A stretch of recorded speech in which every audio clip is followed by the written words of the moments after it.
Hello, everybody, and welcome to our expert interview with Pearson and BBC Studios Speak Up for Sustainability. Today, now I'm still in a bit of shock about this. We have got an incredible interview for one of the most inspirational people I've ever had the pleasure of meeting.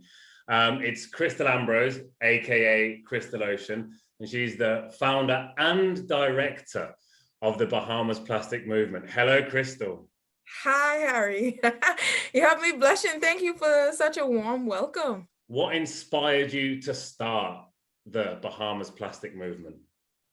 I think seeing the problem firsthand. So in 2012, I got the opportunity of a lifetime to sail across the Pacific Ocean with the Five Giants Institute. And we sailed from the Marshall Islands all the way to Japan. And I lived on a sailboat for almost 20 days.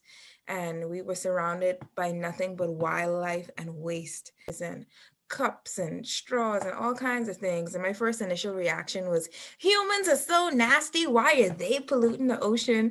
So I took myself out of it because I clearly wasn't human. The humans are nasty. They're doing all of this. And as I started to sift through, I started seeing things. I was like, oh, there's a toothbrush. It looks like the one that's in my backpack, there's a comb. I have one just like that at home. And I realized I was the biggest plastic offender that I knew. And I realized in that moment that I was a huge part of the problem, and equally so, I could be a part of the solution.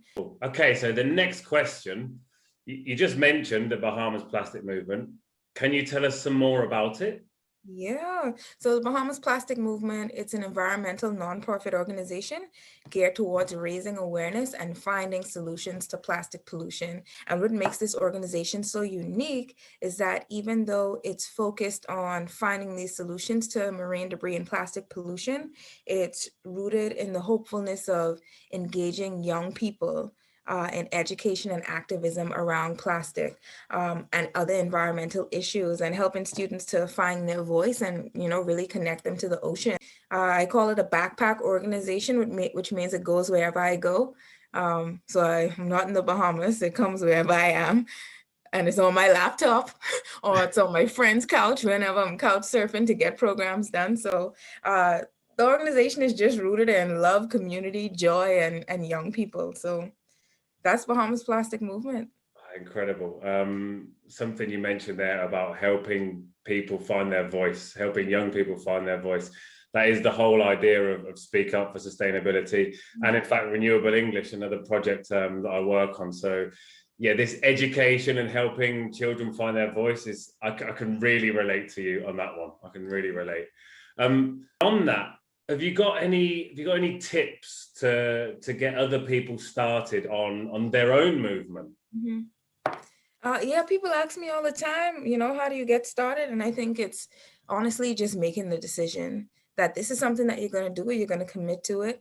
I feel like once I made the decision to do something, not for my own benefit, but because I saw a problem and I wanted to do something about it, the universe, and I'm making it seem easier than it actually is, but the universe made it happen for me. But that's the divine side of things. But the hard nitty gritty stuff, you make the decision, you're going to do it. You do your research, you network, you partner with people, and you see who's doing what on the grounds. What can you learn from them?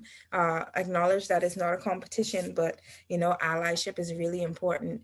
And you work together and you remember your why. You remember your why. And once you lead with that, yes, the universe, whatever you believe in, it's going to conspire to make sure things work in your favor.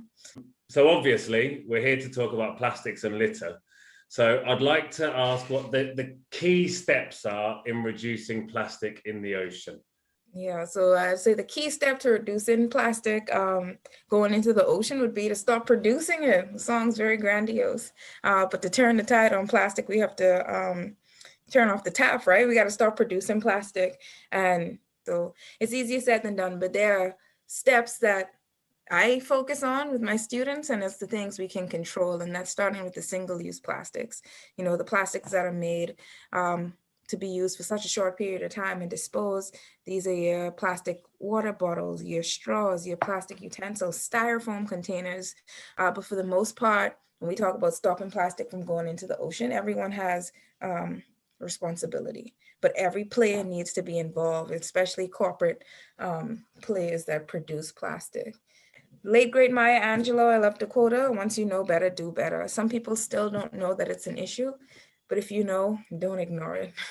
So not related to plastic here, but more your experience in moving to different countries. Now, the Bahamas, Sweden. Now, when I think of two places that are different, I can't think of two places that could be much more different. Can you tell us something about that, and how it's been for you? Yeah, definitely, like culturally, there are some differences.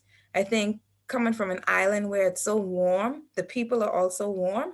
So, and the manners, right? Like every time we pass someone, we have to say, "Morning, hi, how are you?" So sometimes I do that here. I'm like, "Good morning," and they're like, but everyone's nice. I've met some really nice people. The winters are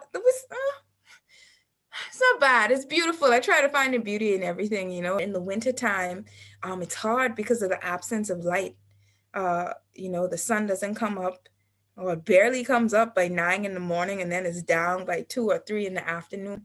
What I find the most living abroad and going to different places, I've had the opportunity to travel the world and go to places where I couldn't speak the language, where I was traveling by myself and I didn't know anyone. But the one thing that was able to be translated was human energy, and the good energy and the good vibes that people were still able to help me, whether that was pointing or, giving me a card to find the bus or whatever it might be. I find that it doesn't matter our backgrounds, our color, our skin, our native language.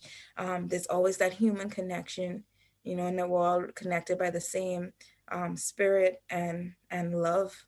Thank you so much for coming on. Thank you for sharing your thoughts.